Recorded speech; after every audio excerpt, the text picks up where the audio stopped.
Thanks a lot. Good evening, everyone. I hope everyone is safe at home and request everybody to maintain all the social distancing, follow the norms, and stay away from the COVID as far as possible. Hope you guys have a full good time ahead. So without wasting time, coming back to the earnings for the quarter, your company had been doing very well.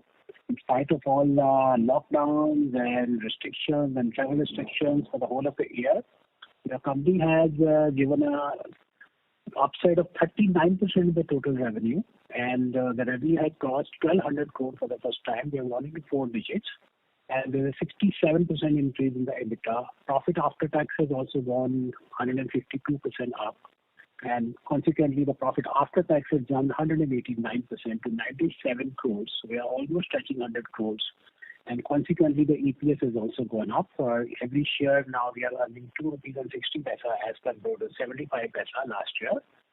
And this is not only for the year, but the quarter was also very phenomenal. With the hard work of the team, in spite of all the again glitches, the net revenue has gone up by 40%, and profit after tax has gone up 143%. So before we slip into the details, I must add a little bit that the increase in profit is pretty significant. And obviously one of the big reasons is that during this year, the exports have jumped very substantially. 40% of your company's top line comes from the exports. And in the API business, which is contributing around 60% to the business, so 70%, 69% to be precise, comes from the export business. So your company has better exports, better margins, and of course better addition to the bottom line. 140 crores of exports were extra as compared to last year during the year. And you can imagine that since the exports are at higher margins, good margins, and these are all exports to regulated countries, they attract good margins, and the company's profitability has gone up. So without saying that, okay, export is the best, but certainly diagnostic devices also has done very well. All businesses have done very well during the last year.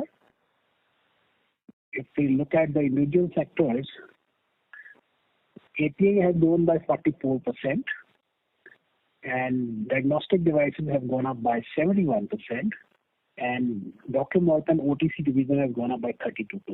They have not been able to do very well in case of finished dosages formulation, which are by doctor's prescriptions. Because of the lockdown, because of the hospital's closure, no OPDs are working, doctors are not meeting the medical representatives. So we have still struggling. We have lost 5%, but overall as a company, we have gained 39% in the year. Segment-wise, if we look at it, the API segment has gone up by 120 basis points from 60.8 to 62%, and diagnostic devices had an outstanding improvement of 450 basis points from 21.6 to 26.1%, and it has become a major, I would say, more than a quarter of a company is now diagnostic devices. Finished dosage share certainly has come down proportionately. Now coming specifically to the API business, so API business is grown 44%. In spite of, again, I would say, all the issues what we had, there were cargo restrictions, there were travel restrictions, there were staff movement restrictions, there were curfews and everything together. We still have grown 44%, and CAGR is 26%. So year on year we have been growing.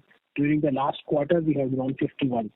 So that's a very great achievement. And as I mentioned, that 69% of the business comes from export in the full year. During the quarter, exports have grown 48%, even though domestic has also grown 59%. So total exports for this division has become 473 crores, which is almost, I would say, touching 500 crores maybe this year. So that's a great achievement for the company. It's a high quality business and non-regulated market. We have added 103 new customers in this year, even though that there were no connections, there were no flights, no travels, no exhibitions. So this all new customer addition, this speaks high about company's credibility, about the quality, the material, availability, service, and also I would say to an extent the China factor. More and more companies are looking to participate in India and to come down to India and buy from India. Adding new customers in this time of crisis was a big challenge. So we have been able to gracefully do it. And company is exporting to over 80 countries, and in all the continents, or I would say market continents we call. So we have grown. We have grown 36% in the US. In Europe, the company has grown 21%. Asia market has grown 48%. India, of course, has grown 55%. South America 70%, and African markets have grown 47%. So all around there's a growth. It's not a particular one area, but all around there has been a growth. The Indian companies have also been growing, and all over the world there have been flush of orders, and companies have been getting orders at very good rates. So we look at the top 10 countries. So of course, after India, it is US, Bangladesh, Spain, China, Iran, Germany, Thailand, Pakistan, Israel, and of course, the list follows. Specifically, I would like to mention the API that we already have one big mega project coming for API, which is an extension project, 178 crore, which was approved by the board in the last board meeting. We are already getting approvals. We got approval from the state government. We got approval even for the environment clearance, and now the process of land transfer is going. But in addition to that, we are putting up an additional R&D center also. And the reason is that there is a big opportunity coming up for our API segment. There are 15 blockbuster drugs which are going off patent in the next 5 years. And out of those 15 drugs, so almost 13, 14 we are manufacturing. So that $42 billion market which is opening up for everyone. So we are all geared to catch that market, and we are ready with the products. As on today, our market size is only $2.89 billion, the gross market size. This is a finished dosage market size. So we need a capacity to build up those APIs. We are expanding the existing base also, but on a new project, we will be adding all these new molecules. So in addition to the API plant, we are adding one big R&D center also. We do have R&D labs, but now we are investing behind an R&D center also, around 55 crore rupees, so that we can have R&D of the new molecules, not only the API, but for the finished dosages also. And taking a leap forward from APIs, we are going to file the ANDAs of these products also. 13 of such ANDAs are in various stages of development. 6 ANDAs are ready with up to the pilot bio, and another 5 are in the process of the lab scale, and another 2 are at a bench scale. So all these 13 ANDAs related to these products, and of course more ANDAs are in pipeline, more team is being hired, and formulation development part is also happening. So API supplemented with the ANDAs, that is where we are going. R&D remains the backbone of the company, and as you understand that company has got a lot of IP. The company has 135 patents to its credit, 129 DMS filed in various parts of the world, 13 approvals that we have got from China, ideas, and of course 30 new products have been added over a period of time.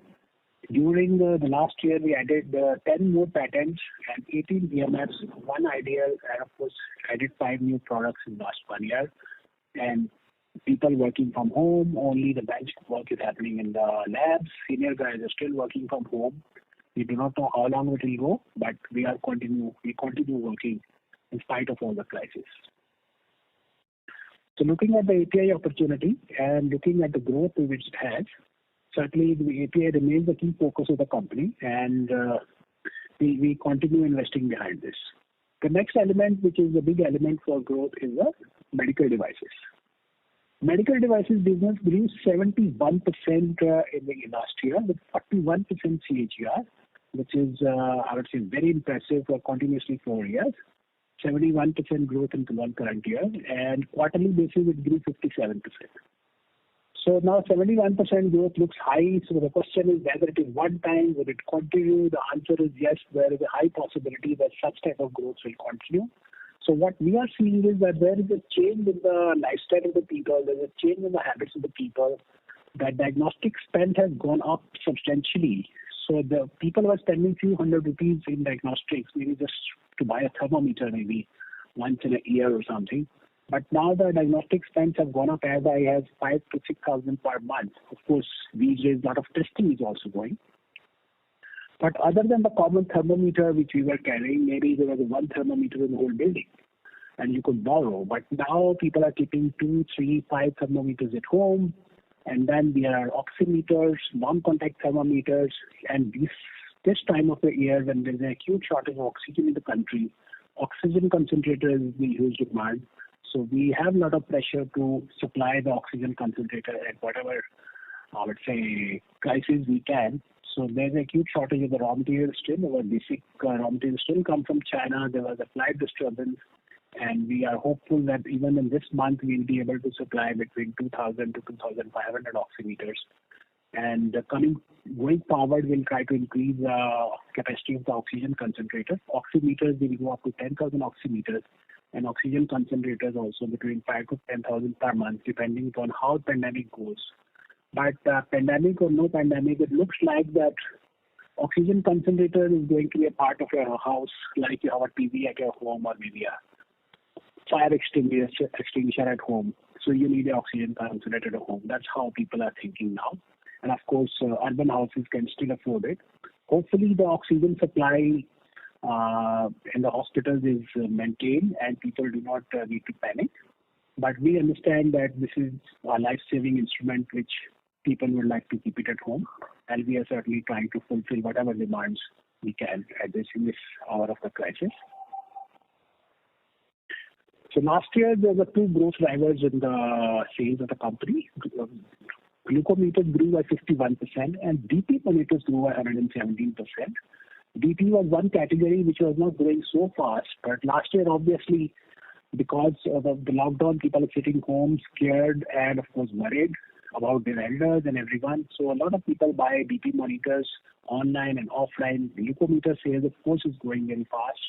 And if we look at the number of strips sold, last year we have sold 188 million, 8.8 crore strips we have sold last year, while we have totally placed 60 crore strips. The 18 crore strips have been sold last year. 5 million meters have been installed in the market. The more meters installed, the more strips we sell. So we shared last time that the business model of the company is to install more and more meters. And as we install 1 meter, for every meter installed, we have an annuity sort of a thing that, okay, we get strips sold for the rest of the life. And we have a extraordinary service quality which we deliver, and we exchange the meters for any default which has like a lifetime guarantee, virtually 99-year guarantee we give in the meters, so that people keep buying the strips. And it's a good service company provides. On the devices also, we have massive expansion plans. Basically, it's happening two ways. One is that devices, the business has gone up to a critical mass. We already achieved around 287 crores. So we are seeing this business grow exponentially in the next 3 to 5 years. Rather, I would say 3 years. And the company has decided to spin this off as a 100% subsidiary, which will be demerged as a 100% subsidiary and through an NCLT route. And devices business will come up and stand in its separate company. Of course, 100% ownership will remain for all the shareholders. Then at that stage, we can attract maybe some private equity partners. We can attract technical collaborators. We can have strategic partners. We can have any other technical partners or acquisitions happening.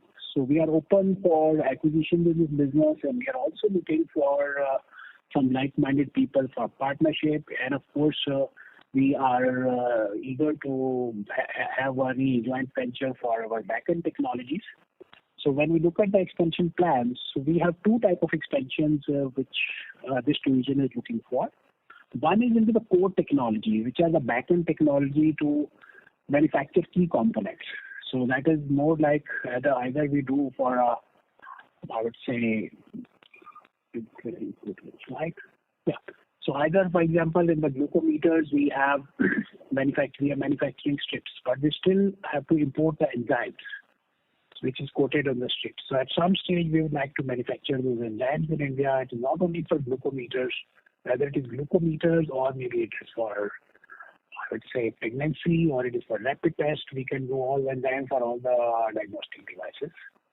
Then for all medical devices, you need PCBs, you need SMT. So these are the basic things which we import. So at some stage in life, we need to manufacture these in India. And this is where India is still suffering. We still have to import little things. In oximeters, there is a special sieve which is used to filter the air filter, I would say, nitrogen out of the air and pure oxygen is left with a molecular seed. We're looking if in case we can manufacture molecule seeds in India. So these are the backward integration, I would say, the core technologies. And second expansion, what we are looking is for the connected devices, whether it is in terms of BP or glucose or your health parameters. So all these things are looking forward. So we have investment plans of 150 crores. Some may be funded through the new money which is coming up, and of course there's sufficient surplus with the company which we can invest here.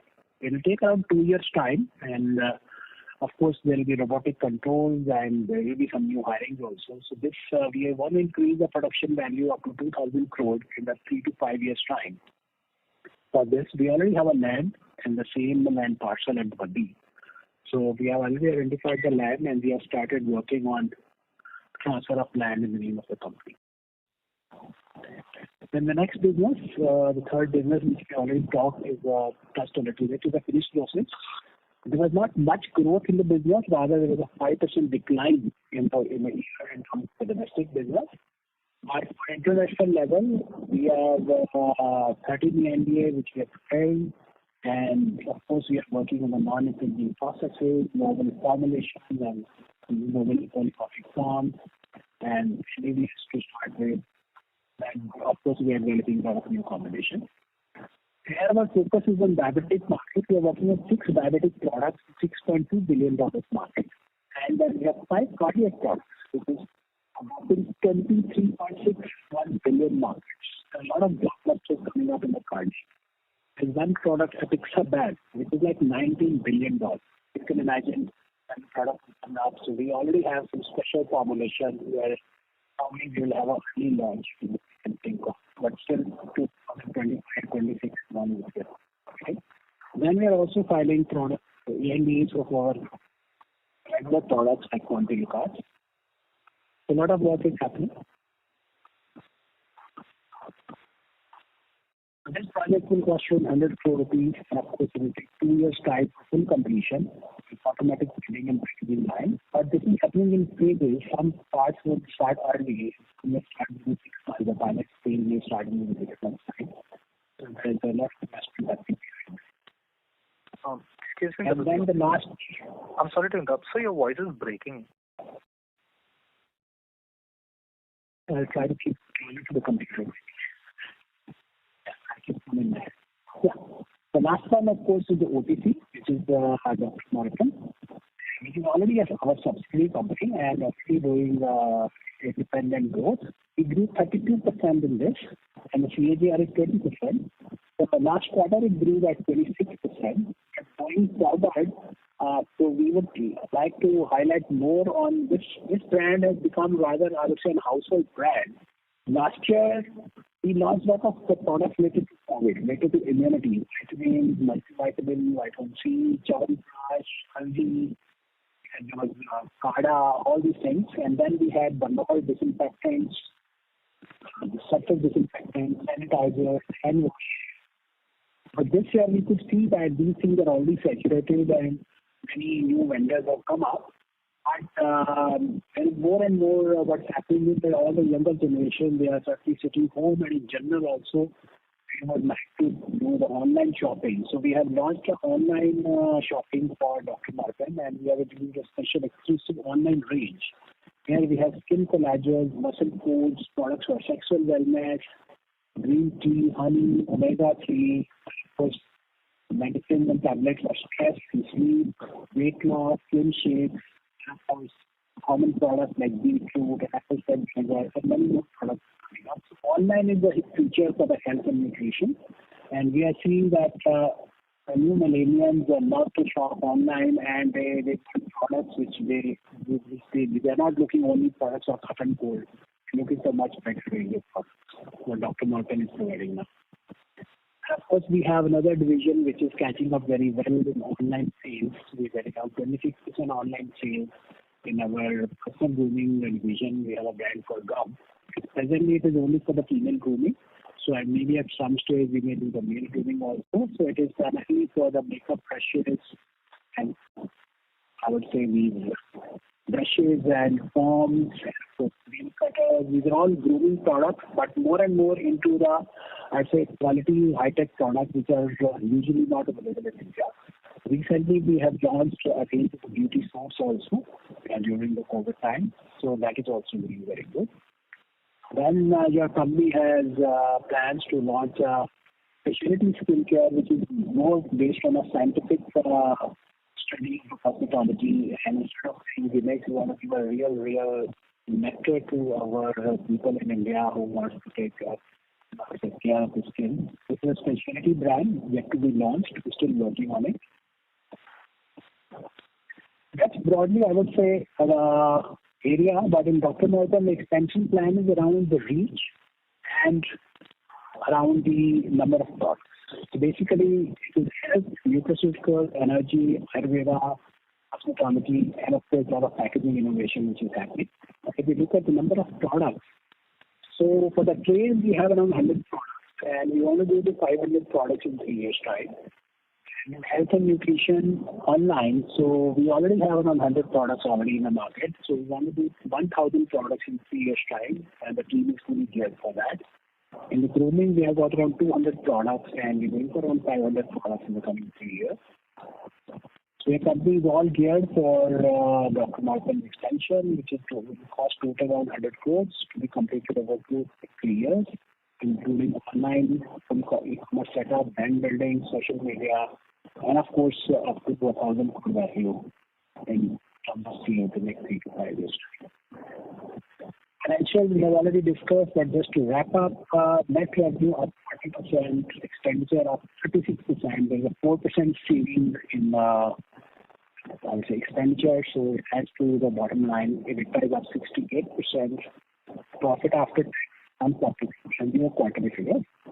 143, and EPS is also up 143% in the quarter. But if you look at the year as a whole, 39% net revenue up, expenditure up 36%, profit before tax 152%, after tax 189%, EPS is also 189%. Then we have operating ratios. Debtors have gone down, inventory has gone down, current ratio is essentially up, interest coverage is substantial, operating margins have gone up by 74%, net margin of course is almost 108%. Balance sheet ratios are also very healthy, reserve surplus gone up 42%, debt equity is up 29%, capital employed is up, return on equity has gone up by 101%. Return on capital employed is also up. These are all technical side, but net tech company as a whole, we are the team has been working hard all the year round, and we are happy to see the challenges around. But yes, we didn't know how long this COVID would stay.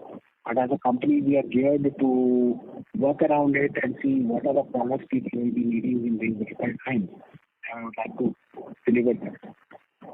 That's broadly the macro view, and I would like to leave the stage open in case there are any questions.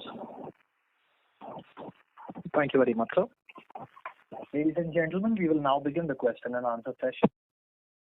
One who wishes to ask a question may please press star, then 1 on their touchtone telephone. If you wish to remove yourself from the question queue, you may press star, then 2. Participants are requested to use handsets while asking a question. Anyone who wishes to ask questions, please press star, then 1.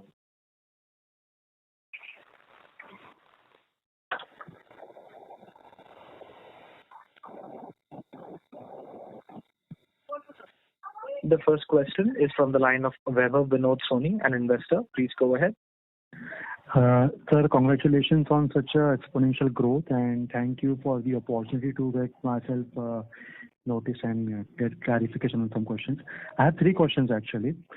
First of all, the prevailing growth, do you agree that some part of this growth is also backed by the COVID pandemic demand? And if yes, especially in diagnostic equipment, if yes, how long do you think this growth will continue, and what will be the correction in our TOI growth and margin after that?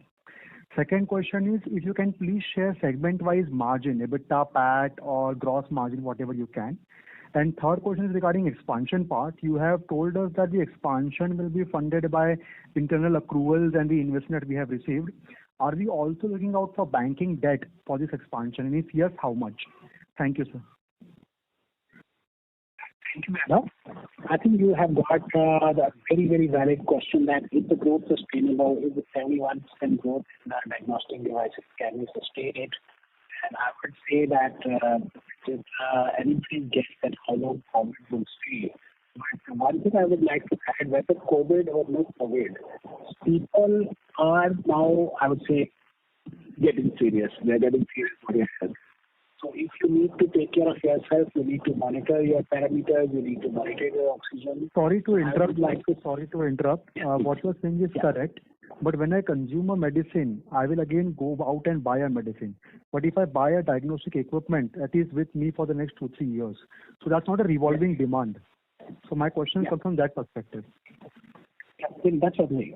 So basically now that diagnostic consumption doesn't mean that, okay, the same person will keep on doing it. Like I told, for example, in glucometer, we just got 5 million users, but the market size of India is 70 million users. So even us to go to that market, even if I take 10 years, and by that time we are with the market rate. So it's basically more reach, more penetration. As in today, we are talking only, I would say, tier 1, tier 2 cities. So we still have to go down. And it's basically changing of the lifestyle. But yes, is the, for example, demand like oximeters and oxygen concentrators. This may be, I would say, to an extent temporary, and that is why we are not actually banking much on this. But what we are trying to do is to find equipment and devices which keep you safe for the rest of your life. And our company is specialized primarily on the home diagnostics and point of care devices. Our point of care devices include, of course, devices which you use at home. Nobody thought of oximeters earlier, nobody thought of oxygen concentrators. Similarly, there are hundreds of things which are used in hospitals, which are used in nursing homes. There are patient monitors, there are on-site monitors, there are portable ECGs, there are 100 things which is like a point of care. So as Morepen and your company would like to focus more and more on the point of care devices. And as I shared that the lifestyle of people is changing now, the younger generation is coming more and more with gadgets. They are used to holding these gadgets in their hands and they want a reading on their apps. So this is where we are confident that demand will continue, but not necessarily the same products will continue. But segment as a whole will keep growing, but not actually at this rate. Okay. Second point is on the segment-wise EBITDA that I will leave on the CFO. And expansion, do we need any debt? Yes, we have already sufficient cash flows in the company and we have got equity injection coming up. We do not have any plan to raise any debts in the immediate future.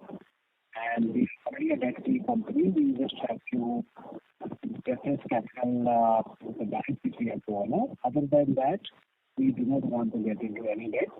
So Ajay, would you have handy segment-wise EBITDA numbers with you?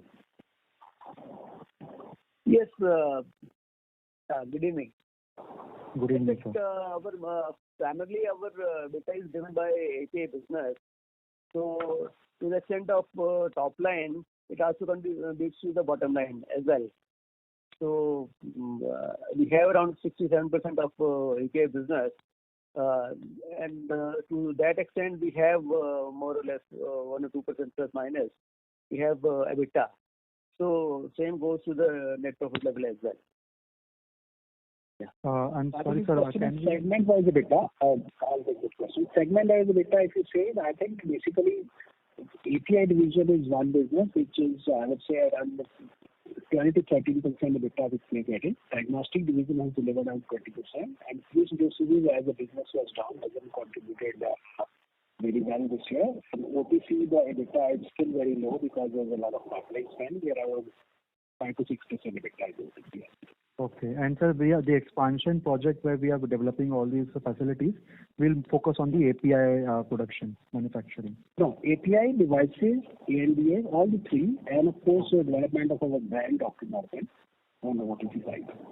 Okay. That's it from me, sir. Thank you very much for the answers and best of luck for the future interview. Thank you, Baba. Thank you. Thank you. The next question is from the line of Ranveer Singh from Sunidhi Securities. Please go ahead. Yes, thanks for taking my question and congratulations for very good numbers. Sir, just one thing on API side, whatever we are investing, I think we have now environment clearances also. And what I anticipated that once that environmental clearance comes up, then this should commercialize soon after that. So, but presentation mentions it will take 3 years to commercialize. So just want a clarity on it. Thank you very much. So basically, so when you say 3 years commercialization, the complete process. So it starts, I would say it will take 9 months to 1 year for the civil work and another 1 year for fixing the machines and trials. And the third year, we will have a full production. But not all the blocks will take 3 years to complete and commercialize. So, of course, the building has yet to be made. This is not a plant where we are ready and we are waiting for environment clearance. So this is a new block of production which is coming up. And then all the blocks may not take the time. Intermediate block may come much faster, and then the other blocks will come. So you may start seeing the production from the new blocks maybe just after 18 months, one by one. Okay, so apart from this new API block, have we expanded our existing API production also? Existing API we haven't expanded, but that there is a limitation. We are doing in the same production block. We can add 1 or 2 reactors, we may add 1 or 2 centrifuges, we may add some balancing equipment. We have added labs, we have increased the size of the QC, we have increased the size of the warehouses. But new production block from scratch has not been built up. So this is for the first time after 20 years that we are building the new production blocks at a attached site, basically to make a new factory. Okay, so this 178 crore entirely would be commercialized after 3 years. So this is phase-wise. No, part of it will be done in phases. It will be done in phases, and of course, since it was being done from cash accruals and of course money coming from the promoters, now the investors' money is also there. We will be able to do it much faster. So is it possible to give some year-wise what portion of capex we'll see getting commercialized in FY22 and in FY23? We haven't ready at this time. So basically, since last week only we had got approval from the board and is yet waiting for the shareholder approval. So maybe in the coming board meeting we'll put on the capex plan. So as of today, these are, I would say, broad contours, but certainly we have to work on year-wise scheduling and maybe need to work a little on that. Okay, fine. And and second one, on that Kornit investment, we saw that Kornit is going to invest some 100 million. Of that, 32.5 will come in Morepen. Where the rest of monies are going to, which sister concerns they are actually investing in? Basically, Kornit is investing back in 32.5 million. Rest is invested to promote entities, and 565 crores out of 750 approximate 750 crores were expected. Around 75% of the money is going to Morepen only, because promoter share is also increasing. So there is an increase of promoter share from 33% to 44%, and 9.41 would be increase in the share of the Kornit. So basically, maximum money is coming to Morepen. That is why it's a Morepen group. So rest of money is going indirectly to promoter. That's what you're saying? No, it is coming to Morepen only. 565 crore money will be invested to Morepen, because promoters have to subscribe for the warrants, and the promoters have to pay 75% money of the warrants is already subscribed. And with the additional equity which promoters are buying, 5 crore shares, where also the funding will be done through this. Okay. So as on that, how much cash we have received? We have yet to get approval from the shareholders. We have sent notices to all the shareholders. There is an extraordinary general meeting of the shareholders, which is planned for, I think, 20th of May. So once we get shareholders approval and stock exchange approval, so we will be receiving the money. Promoters have already given their 25% for the warrants, which was allotted before 31st March. 49 crore roughly is from promoters, right? 43 crores. 43 crores. Okay. Okay. Thanks a lot. Yeah. Thanks. I have a couple of more, but I think a lot of people are waiting there. So Thank you very much. Thank you. The next question is from the line of Umakant Sharma from EM Capital Advisors. Please go ahead. Yeah, hi sir. This is Umakant Sharma. Thank you for giving me the opportunity. Sir, I had one question. I think you briefly alluded to it, and I'll just repeat. Pardon me for my ignorance on that. Could you just tell me how much exactly the money has been raised in the current round? Via the external investors as well as the promoters, and what is the utilization of each of the entire proceeds, and what is the timeline that you're looking at from a utilization perspective? Great, Mukherjee. Like we added, that 32.5 million will be coming directly into Morepen after the approval from the shareholders and stock exchanges. That is by end of this month. And the rest of the money which is coming through the promoters would be around 300 crores. This will be coming by way of subscription of the promoters' current equity plus the subscription of balance subscriptions of warrants. 565 crore approximately will come to the company. And as far as timelines are concerned, within, I would say, next 2 months' time, the whole money should be in. Even though for warrants, we have got 18 months' time to subscribe.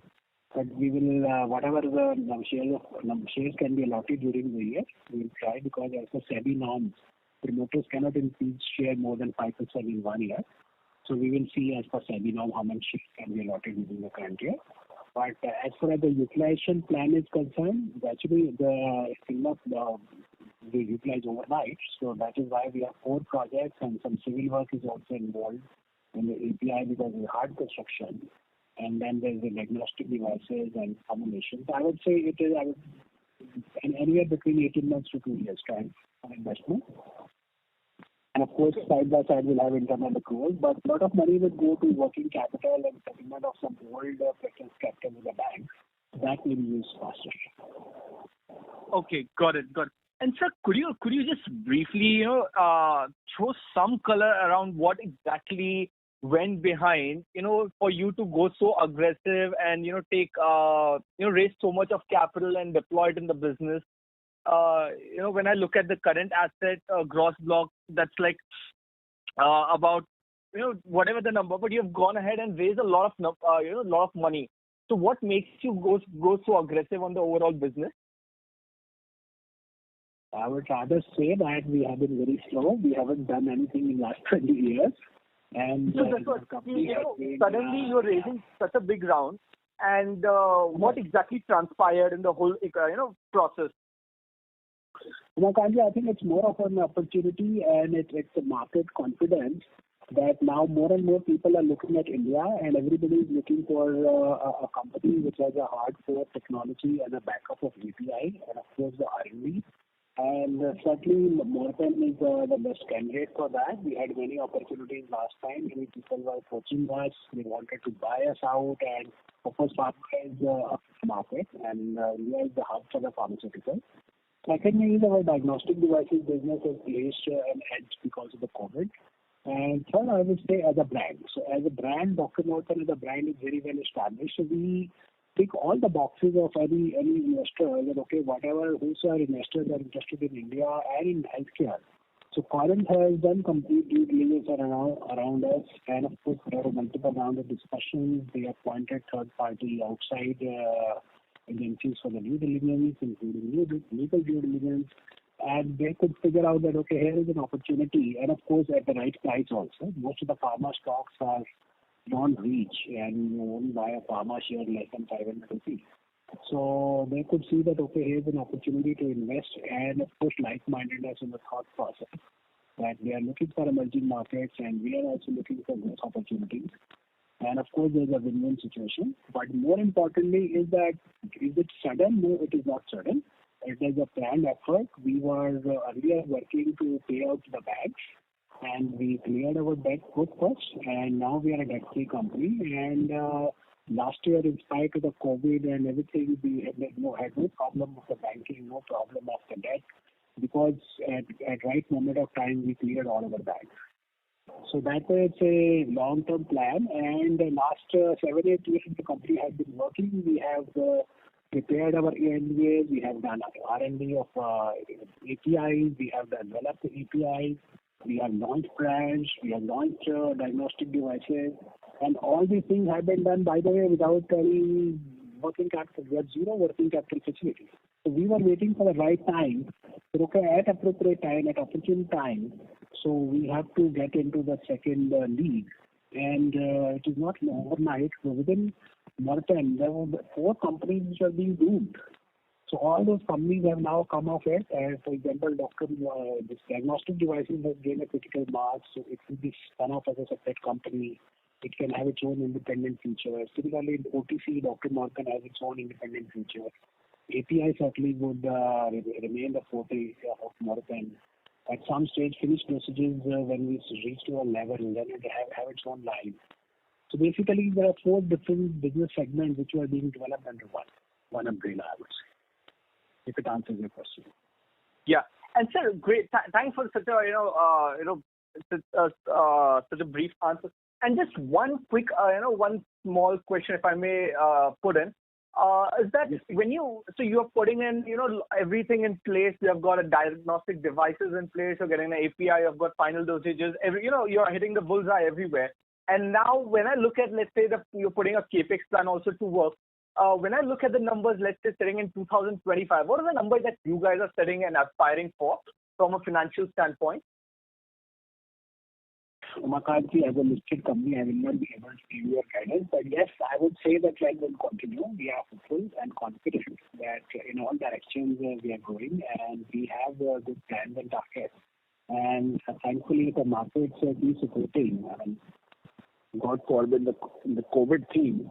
So we are comfortable, and the team is very well geared, and the market is geared. We have the receptivity, we have the feedback from people. We are confident of continuing the growth rate. I want to be able to give them.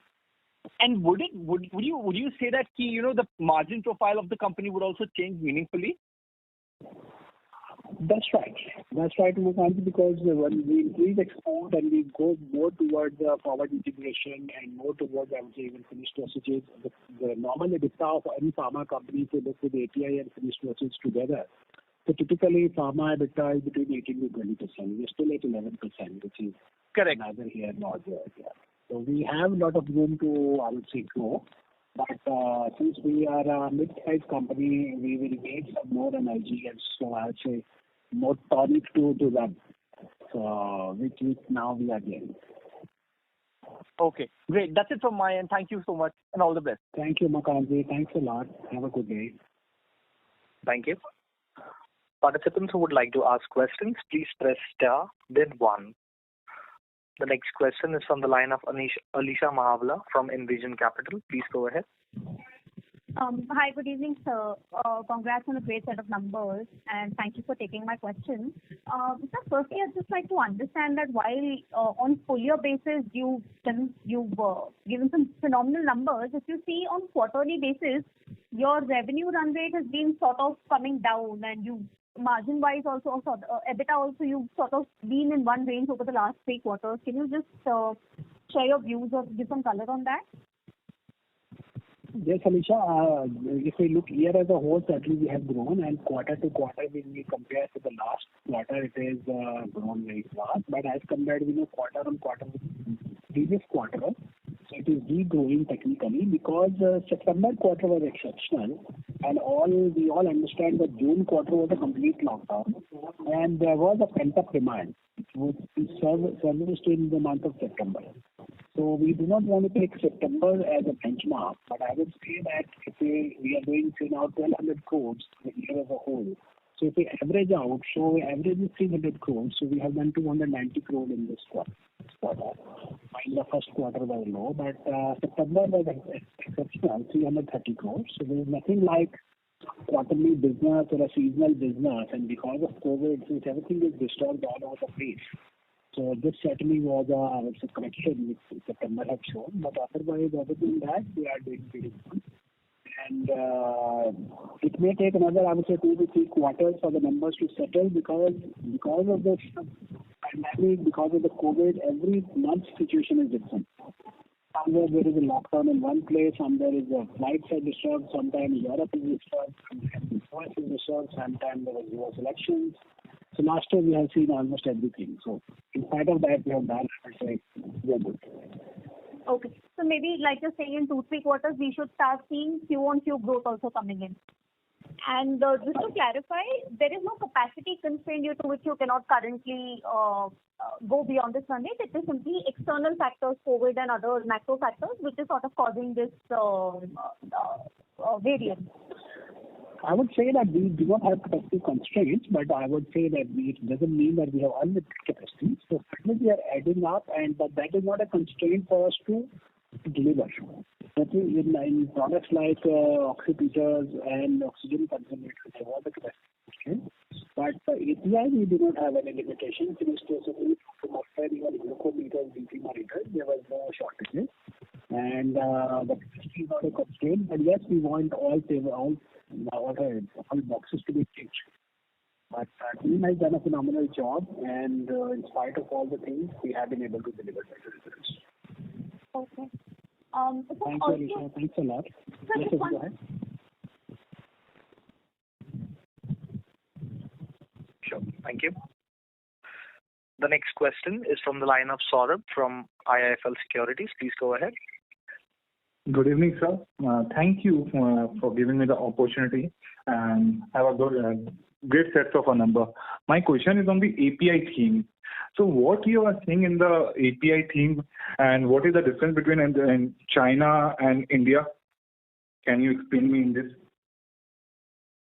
Yes, sir. In the API, the basic story is that India is the leader in high-end APIs, wherein we work on the multi-stage synthesis, complex reactions. For example, we have a lot of efforts on greenhouse reaction, Green-Craft reaction, Thymation, Hack reaction. So basically, we work more on the high-end chemistry and multi-stage synthesis. While China is for the volume, for the large volume, which we call intermediates or key intermediates.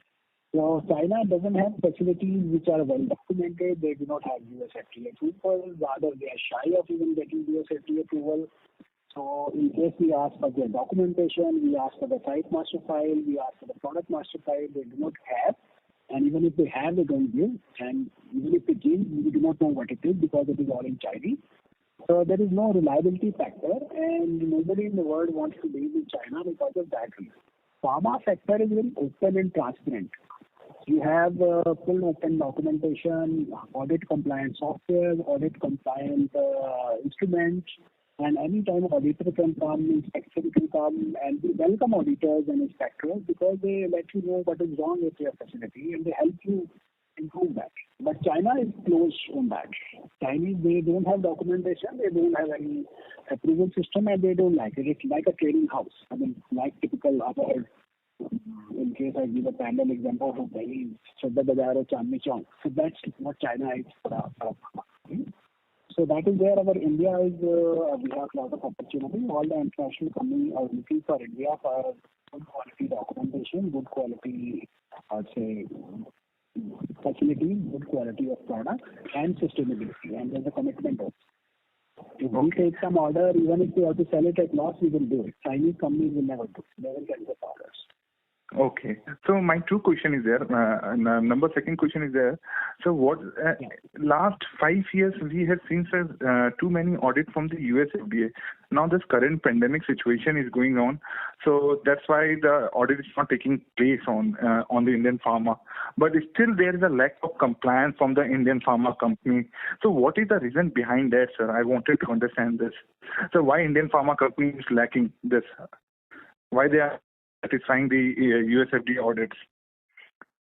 Sorry, I would not like to degrade our colleagues and counterparts. I would say we are proud that India has been able to successfully lead. But yes, there were problems in the past. Most of the companies have come out of that. But I would proudly share that as Morepen, we have never got any audit signature. We have got authorized sections with the nil 483 and 0 observation, and there is no pending observation. But doesn't mean that we are perfect. So we try to match the standards, and anybody who can match to the written guidelines. So FDA is not a time that, okay, this is what you should do or not do. There are fixed guidelines. If you follow the protocol, and as a responsible company, we understand that life is important and products are important. So more and more digitalization is happening, more and more software compliance is happening. And I'm sure the industry will come up. But if some of our friends had not done in the past, but I'm sure there will be some issues. But in general, the country as a whole, we are pretty confident, and I would say we are much better than China. And as Morepen, we are committed to the FDA. We help and we respect the guidelines, and we are fully committed to comply with that. Okay, thank you. And my last question is on what is the pricing stability in the API businesses in the hello? Yes, sir. Go ahead. What is the pricing stability in the API business and outside the India businesses and in the India business also? Can you give this segment-wise revenue? And so what will be the promoter holding after this equity infusion from Catharod? Yes, sir. Coming to the prices, I would say technically you may say there is a price stability, but I can still say within unquote, there is no price stability. Prices are fluctuating because the raw material are shortages. There is a price fluctuation from raw material. So similarly, there is a price fluctuation for the end product also. But wherever we have annual contracts and we have long-term relationships, we are servicing those customers, sometimes even at a loss. So I won't say there's a guarantee. The market is changing, market is dynamic. And in this time of crisis, the more important is to keep ourselves live and up to date. And the idea is not to fight for profit or orders at every stage. We are trying to balance out the things. The whole important is to stay put and be available in the market. In spite of, I would say, good, bad, ugly, problems come, problems go. But we are here to stay. We sometimes help our customers, sometimes we request our customers, but this is where we are. So you please compromise here. And coming specifically to your point on the promoter's equity will go up from 33.54% to 44.28% after the subscription of all the warrants. And on a diluted equity, including the warrants will have 9.41%, promoters will have 44%. Okay, thank you. And last question on the dividend side. Sir. Yes. Will you be giving the dividend in the foreseeable future? Are you planning to give the dividend? Yeah, technically, your company is now out of that so-called carry-forward losses, so we can technically declare the dividend. So we'll see what decision is taken at the shareholders meeting and the forthcoming AGM. And sadly, before going to the shareholders, we will draft a dividend policy at how much money is company need to save for the future growth and how much money should we distribute. So we will try to balance it out. Maybe it may take another 1 year, but otherwise, I mean, frankly speaking, in today's world, no investor is worried about the nominal dividends. But more important is that what is close to have a cash and what is not. Okay. Thank you. Thank you, sir. Thank you, Saurabh. Thanks a lot. Thank you. The next question is from the line of Hiten Muchala, an investor. Please go ahead. Thank you so much for the opportunity and congratulations on a great set of numbers, sir. Also, congratulations for a credible investor like Corinth coming into our company. And that's something, sir, that I'm not very clear on. You have mentioned the press release says that they are bringing in $100 million, and what I understand is that they are bringing in $32.5 million directly into Morepen. The promoters are bringing in their share of money through warrants. Where is the rest of $67.5 million going? Can you please throw some light on that? That is first question, and then I'll ask you the second question, sir. It will be like as far as listed company is concerned, for which we are discussing, you're right, $32.5 million is coming. But since the understanding with the Corinth and the contract signed is for $100 million, so naturally they were insisting that we give a total press release that as a Corinth group, we are bringing in $100 million, even if we are bringing to the whole group. So as a group, we are receiving the money, and out of that $100 million, around 75% of the money is coming into the Morepen only, that is 565 crores. Another 25 million dollars is going to another group companies which are unrelated to Morepen. There is online generic pharmacy which is coming up, and then there is a hospital which is not in the parent company, but that is also coming up in Chandigarh. So this is not medical. So we are investing in that. They have a lot of interest in healthcare in India, and they are very bullish about the hospitals also. We are investing in that also. So that's why we mentioned that out of this, a major portion is coming to Morepen only. So otherwise, you're right. Officially, 32.5 is coming that way, and certainly we could not have allotted them all the equity because there's the applicability of takeover codes, and we do not want our existing shareholders to lose out on this opportunity. And we do not want that, okay, we should ask our shareholders to go because someone else is coming up. Okay. Thank you. And the second question is on the API margins, and I guess your voice was not clear and probably I missed out. What is the EBITDA or operating margins currently on API segment? API segment, EBITDA margin is around 15%, 14 to 15%, but this will improve as we go forward. But overall company EBITDA is around 11%.